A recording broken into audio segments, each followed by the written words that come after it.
Hello. Today, I'm going to talk to you guys about how dance can be a platform for learning social connection. But before we talk about dance, I want to talk a little bit about why we need social connection. 2015 meta-analysis found that social isolation can have an impact on our health and can actually potentially shorten our lifespan. They found that risk from social isolation is comparable to other risk factors for mortality identified by the U.S. Department of Health and Human Services, including things like obesity or a lack of access to health care. Loneliness also changes the way that we perceive social interactions, causing us sometimes to see ourselves and those around us more negatively. Last year, Theresa May, who is the Prime Minister for the United Kingdom, appointed a minister of loneliness because she said that for far too many people, loneliness is the sad reality of a modern life. Of course, we have more ways today and more technology today that helps us communicate with people over distance than we've ever had before, and yet somehow we're still struggling with social disconnection. So why dance? Why am I talking about dance? A 2016 study by the University of Oxford found that moving in synchrony through dance helps us to encourage social connection and cooperative behavior, as well as feelings of closeness to others. They found that dance facilitates social bonding, partly as a result of endorphin release. Another study in Lisbon last year, in 2018, found that middle school students who participated in dance workshops were better able to deal with their own emotions, and also were able to find strategies that helped them with their personal behavior management. The researchers felt like using dance in these types of workshops in schools could potentially be useful, especially in areas where there was a lot of cultural diversity and communication was difficult. So every time we dance with someone, it gives us an opportunity to practice our communication skills. Essentially, if you imagine what it requires to communicate when you're not allowed to verbally talk, right? That's what dance is for us. And social dance provides a really good framework for this, because if you're a little bit socially awkward, which I was and have been growing up, you don't have to walk into a room and decide what to say to someone. You get to say, "Would you like to dance?" It's that simple. It's already scripted for you. You already know. What happens next is also scripted for you. Most social dances have a series of basic steps that are relatively simple, and it will at least get you out on the dance floor and moving. Most social dance events have classes that are taught before the social dance starts happening. They're going to teach you with an instructor that's going to teach you where to put your hands, how to move, how to communicate with your partner. It also provides a really good forum for you to meet other students who are going to be there, also practicing their dance skills during the social. Obviously, this is not what I do for my job. We talked about that. I'm a hydrologist, but I social dance to help me release and also to help me learn how to communicate with others. So I'm going to tell you some of the lessons that I've learned through dancing, most of which are applicable in my regular everyday life as well. First, I would like to address this. The playwright George Bernard Shaw said that dancing was a perpendicular expression of a horizontal desire. Sometimes this is true, and when it's true, it can be good. It can be really good. But it doesn't have to be. And I feel like sometimes outside of the dance culture, there's a perception that this is what dance is, right? But although in the United States, most dances are nightclub dances, in Europe as well. However, many of the dances that we consider nightclub dances are community-driven dances in the cultures where they were developed, right? Dancing can happen anywhere. It can happen on a street, it can happen at neighborhood parties, at backyard parties. I've been to a number of dance parties where a lot of people from various ages, from childhood to the elderly, were there, and it wasn't awkward, it wasn't strange. I've danced in a lot of public spaces as well. I've danced in airports many times. There's actually a number of Facebook groups that help facilitate dancers finding other dancers in that are also stuck in airports so that you can have something fun to do while you're there. I've danced in movie theaters, waiting for the credits to roll. I've danced, obviously, on the beach, at parks, on city streets, on sidewalks, all kinds of places. This is not something that has to be done in the dark at a nightclub, though of course it can be done there as well. I would like to see eventually dance in our culture become something more, though, than only, something done in places where the lights are low and you're looking for a romantic partner. Those are great, and I enjoy that part of dance culture as well. But eventually I'd like to see it become something that we do cradle to grave with our friends and our family members. And it's a really fantastic way to meet a broad, diverse sort of section of the community that you might not come into contact with in your normal everyday life. This was a big one for me because I am not, for most of my life, have not been particularly comfortable with physical contact. My family was very affectionate growing up, but I was always really shy and pretty introverted.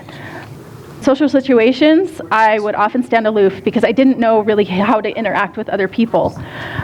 After I left home and I came here, actually, to Southern Utah University to go to school, I had a lot of opportunities to engage in sort of social interactions, but I still really struggled with the physical connection part of that. In fact, one day I was driving down 200 North with my sister in a car, and we were having a conversation, and she reached over and she touched me on the knee, and I jumped. I wasn't afraid of my sister. It had just been so long since I had actually touched someone that it surprised me and pained me a little bit too, because I realized in that moment that I was missing something really important. I realized, as many others have, the importance of touch in social communication, as well as emotional health and physical well-being. Touch has been found in studies to help relieve pain.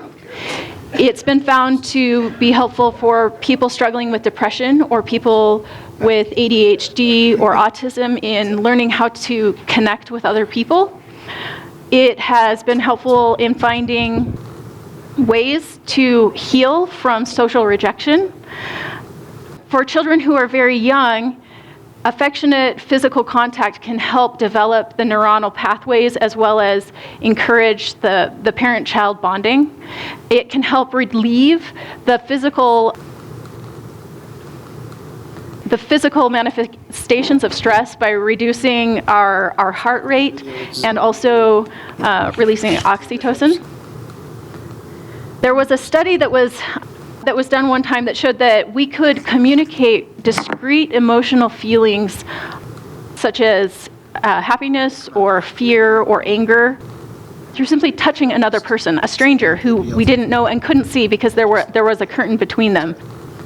Another study found that young children and adolescents who come into frequent physical contact as they're growing up, and I don't mean intimate relational contact. I mean something as simple as a touch on the arm or a handshake, a pat on the back, a hug, right? The more instances of physical contact that they got, the less likely they were to engage in verbal and physical aggression with others.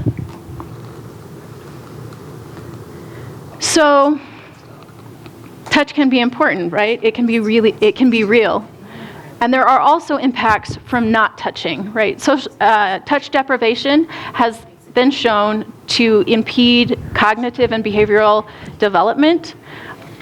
Physical abuse can do the same, which is sort of the misuse of physical touch. Society has responded to verbal abuse by encouraging people to get therapy and education and teaching them more proper ways to use words. But the way that we've responded to physical abuse is largely by making it taboo. No-touch zones are pretty common now in schools, daycares, places of work, and other social situations. And unfortunately, that leaves us vulnerable in other ways.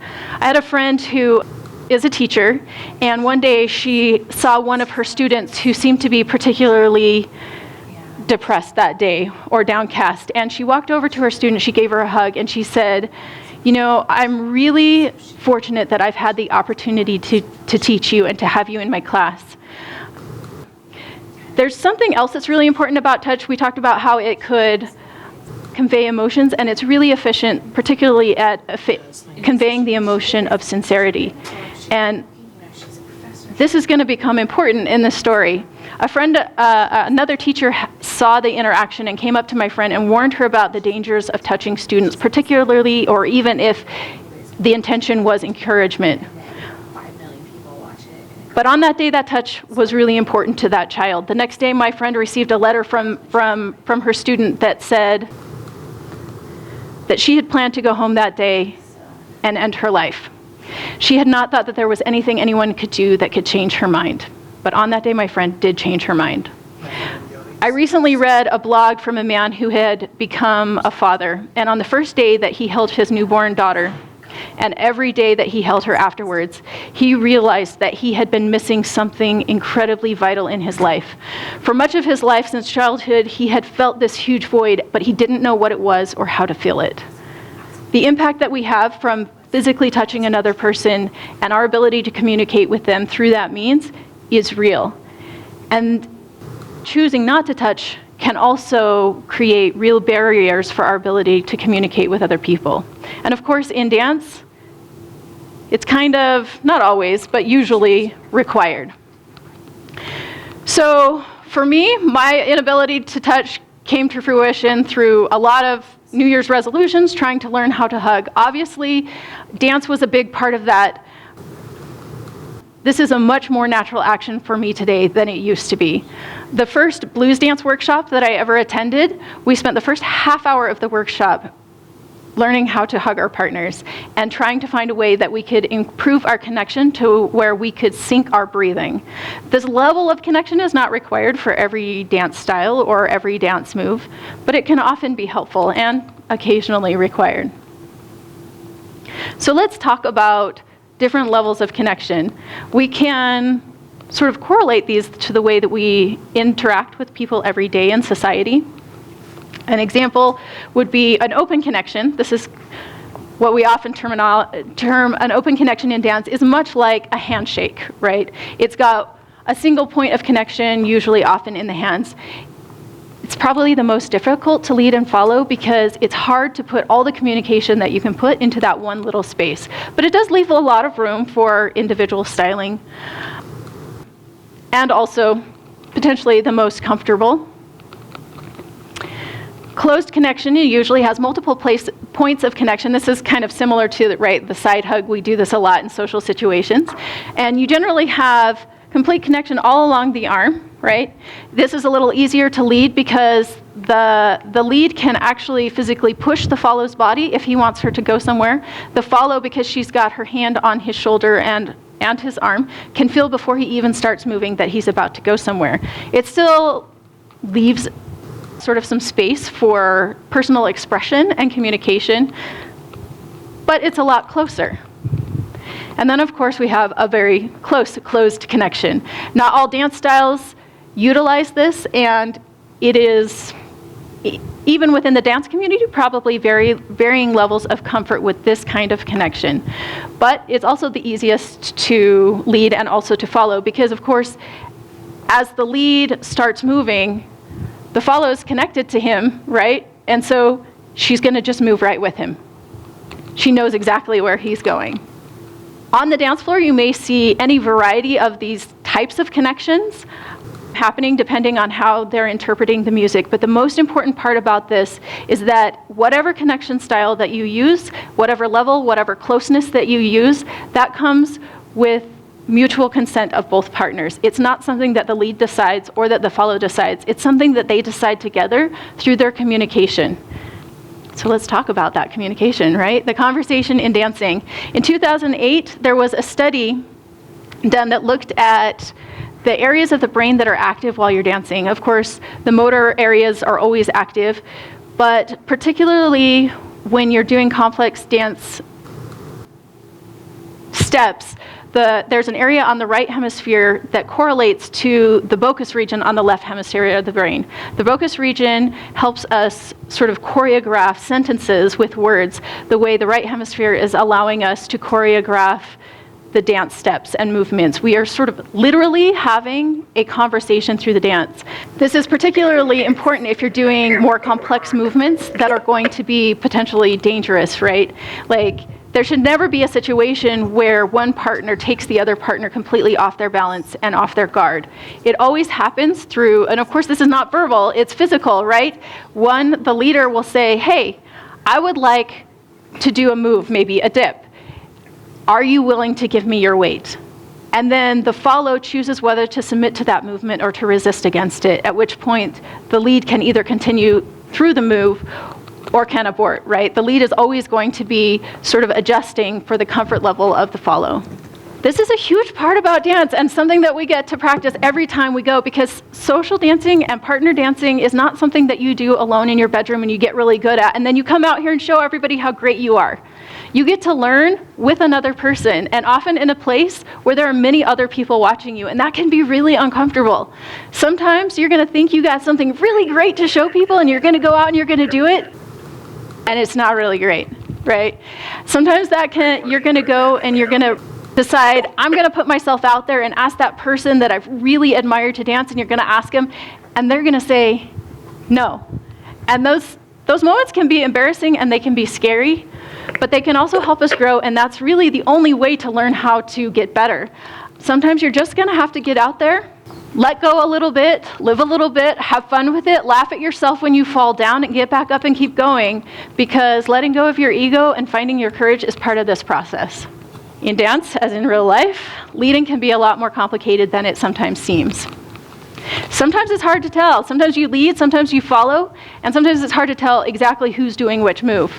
Often people would look at this photograph and assume that because I'm the woman in this scenario that I'm following, but I'm not. And if you know about dance, you'll see that the position that we're in, I'm the leader.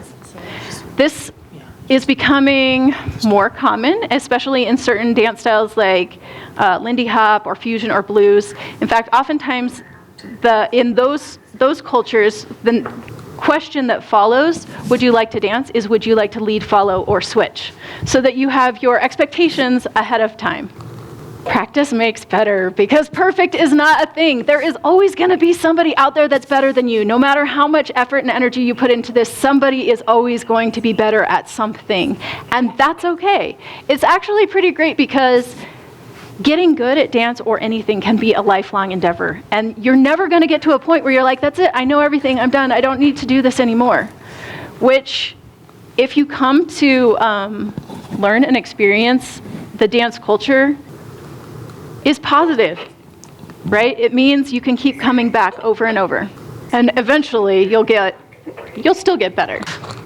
Getting involved in the community, this is a really important one. And of course, you know, the point of this talk is how we interact interpersonally with other people. At the very base, if you keep coming back over and over and over again, you're going to start to see familiar faces. But it helps to choose to actively become involved in the community. I actually started organizing and teaching because I was doing a style of dance that no one else in my community knew how to do, and that was my only option.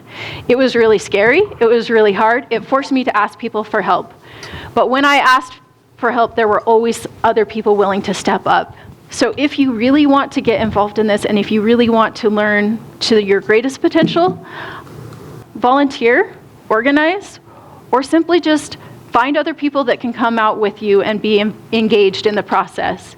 And of course, when you're out there on the dance floor, if you see me, please ask me to dance. Thank you.